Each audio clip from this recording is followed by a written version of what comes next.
Hey everyone, welcome to The Goofy Guy, and let's get right to the news for November 16th, 2020.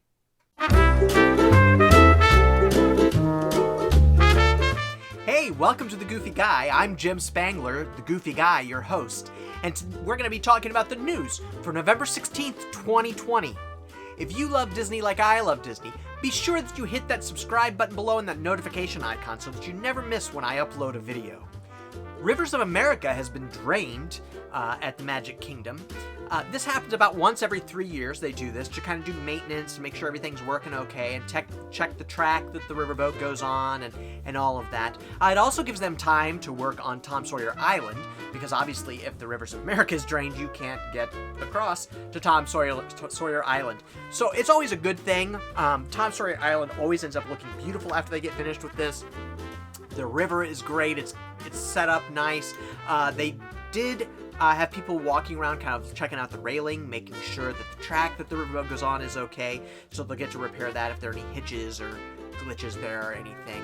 And so I'm really excited that might be coming back in a couple months, because the riverboat is definitely something that is iconic at the Magic Kingdom. What a great ride to go around Tom Sawyer Island and get just some different views of what's going on. Really good. So the Rivers of America at the Magic Kingdom is drained. If you intend to go there, sorry, not going to be any water there.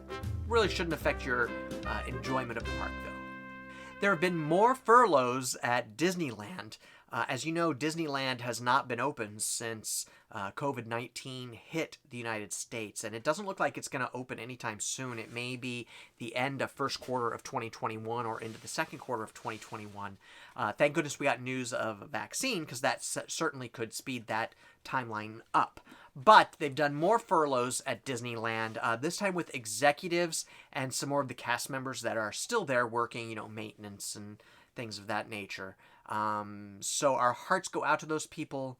We're crossing our fingers that Disneyland gets to open soon, and that you'll get to be able to go back to work in the very near future.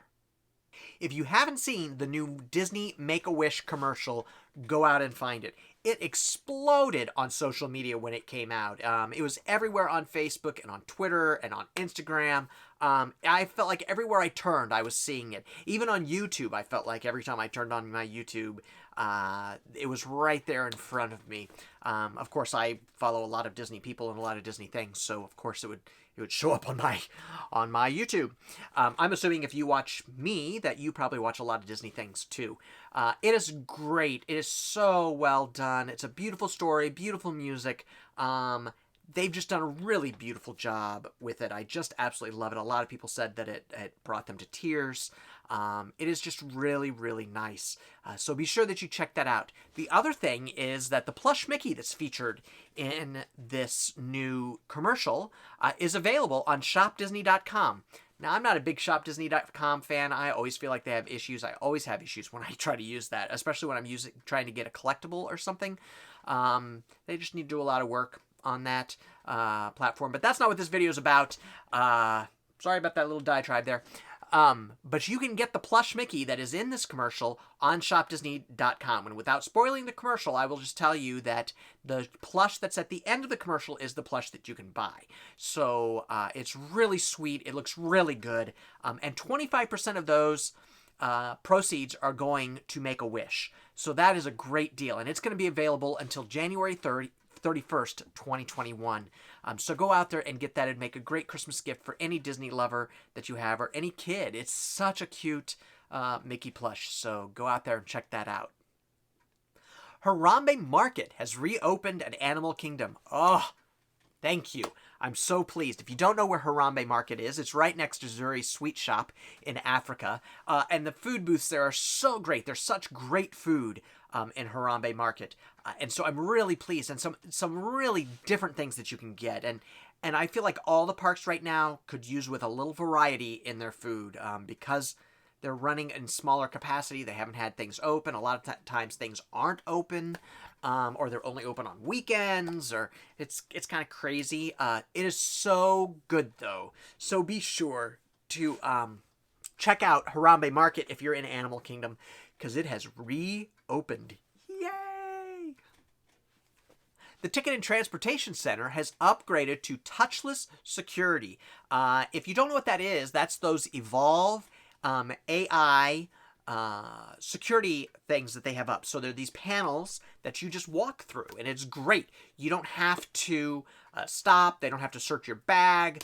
Now they do ask that if you have anything metal or anything, big and metal or anything like that, that you do take it out and kind of put it in this little thing, and they kind of pass it through on the other side as you go through. But if you're just going to the parks and you just have normal things, then you can walk right through. It makes security so much faster and so much safer for everyone. I am sure that the security guards are thrilled that they have this new option to use.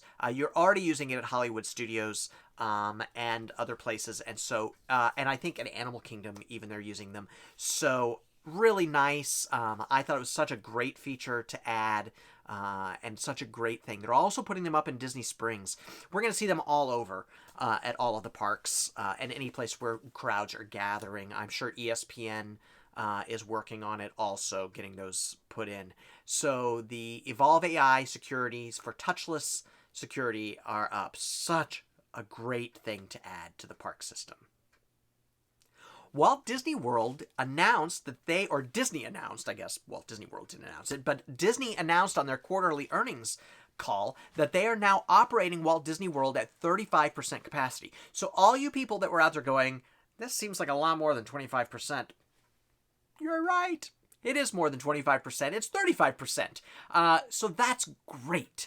That is just really good news for everyone. It means that they're kind of figuring this stuff out and how to run the parks in this environment. I'm really happy about it. I'm really pleased that they've got that capacity going up. It also means that we're probably going to see some more cast members come back. All of that is good.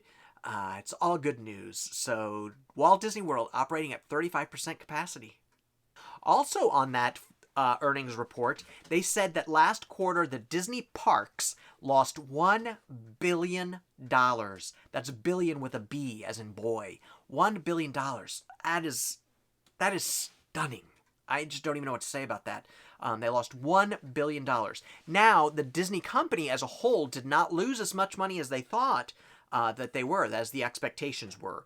So that's good news. But the $1 billion loss at the parks is not good news. Hopefully with capacity going up, that will improve and we'll see better numbers for that. But that explains a lot of why we've seen construction stop on things, that they're just not doing things right now. So, just cross your fingers that things just get better. We just hope they just keep getting better. If you've been keeping track of the Tron light cycle construction, you know that they're now going to finish the outside of the Tron light cycle construction, and then they're not going to finish the inside until later on. If you wonder why that is, just check the last story that I talked about, the $1 billion loss in the park system. They just don't have the finances to do it right now. But they are putting up the awning on the outside right now, and it is starting to look really cool. You can start to see the form of what that awning is going to be, and it's going to add so much to Tomorrowland at the Magic Kingdom. It's going to be beautiful. It's really going to be the center of attention of Tomorrowland, because once they get that awning lit up, it is going to be gorgeous. I'm also really excited to get on that Tron light cycle coaster. When I was a kid and saw Tron the first time, I was so excited, and all I wanted to do was ride a light cycle. So I'm really excited to get the chance to do that. I'm looking forward to seeing them finish, but the canopy is going up. It looks beautiful. And they don't even have the panels or the light up. It's just the basic structure right now, and it already looks great. So I'm really excited about that, to get that going. Mickey and Minnie's Runaway Railway now has put plexiglass dividers in every single car. That's good news. That means that more people can ride that ride. I rode that ride in October. I fell in love with it. It is so good. So good. I would stand in line for an hour again to see that easily, to ride that ride. It's such a great ride, so if you're heading down there, be sure you catch it. But now they've got plexiglass dividers up in each of the cars, dividing the seats, kind of like what they've done on Rise of the Resistance and a few others. So that's good. Increase of capacity. They need that. Really, they need to increase that capacity so that more people can enjoy it, and the lines will be shorter. That's good for everyone. So plexiglass dividers. And if you've ridden Rise of the Resistance or Mickey and Minnie's Runaway Railway now that the dividers are in, let me know how that is. Let me know what you think about that. I would love to hear your opinion. Does it affect the view of things? Does it affect your experience? My guess is no, but I know that there have been some concerns about it. Some people have been really worried about how that's going to affect the ride. So let me know. If you've ridden it, leave a comment below so that I can find out, because I want to know. I want to talk to somebody that's experienced it. So, yeah. Put a comment down below, down there somewhere. Down. That'd be great. The Hogwarts Frog Choir has returned to Universal Studios. Yay! I love this frog choir. It is so cute. If you haven't seen it and you're heading down there, you need to go over there. If you feel comfortable going over there, I'm not going to say anything about Universal Studios or Islands of Adventure, but if you feel comfortable, then head over there and catch them. It is so cute. It adds such great atmosphere and feel to that area. And I'm just really glad to see them bring them back. I'm also glad to see them bring them back because it just brings more performers back. It brings more atmosphere back to the park. I can hardly wait till Disney is able to start going down this road also to bring people back into their parks like that for atmosphere and shows.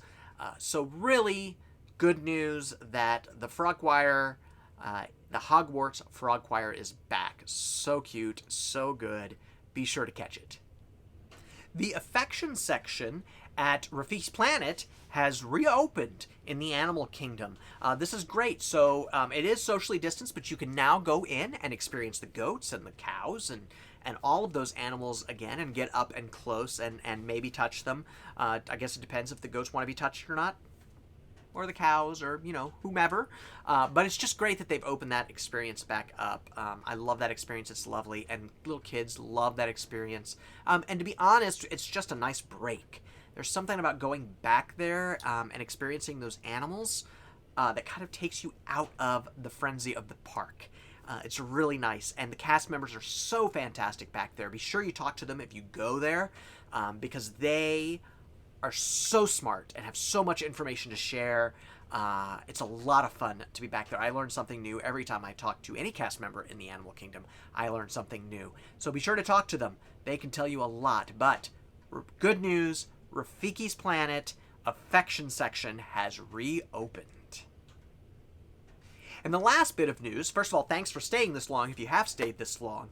And I would just ask again that if you love Disney as much as I love Disney, then please be sure that you hit that subscribe button and that notification bell icon and smash that like button. Really helps this station, really helps this channel, and helps more people find this channel. I'd really appreciate that. People staying at Disney resorts have been notified that fireworks testing is going to be happening between 10 p.m. and 12 a.m. Today on November 16th, 2020. I'm guessing that is at Boardwalk and the Yacht Club and Beach Club and Swan and Dolphin, that they've given those notifications out. They're trying to get Harmonious up and running. I know we're all excited about Harmonious. Those barges look fantastic, and they are certainly not skimping on this production. Really looks great. Like it could be great. I know some people are a little concerned about the addition of Disney characters. I'm not overly concerned about that, but I know there are people that are concerned about it. So, but I don't think it's going to be that big of a problem. I think that I think it's going to work. I think it's going to be great. They still have the big tiki torches up. Hopefully you're going to utilize those in the show. I love those torches. My favorite sound in all of Disney is when the torches are blown out. I love that. It just brings back such great memories and just love of things, all things Disney. But anyway, they're doing fire. Oh boy, that was a tangent. Sorry about that. That was quite a tangent. But anyway, they're doing fireworks testing on November 16th between 10 p.m. and 12 a.m. I am sure that if you are interested, you'll be able to see videos on YouTube. I'm sure people will be videotaping it. It doesn't make for a very exciting YouTube video. I'll be honest with you. It's 2 hours with a firework going up about once every 5 to 10 minutes, maybe if you're lucky.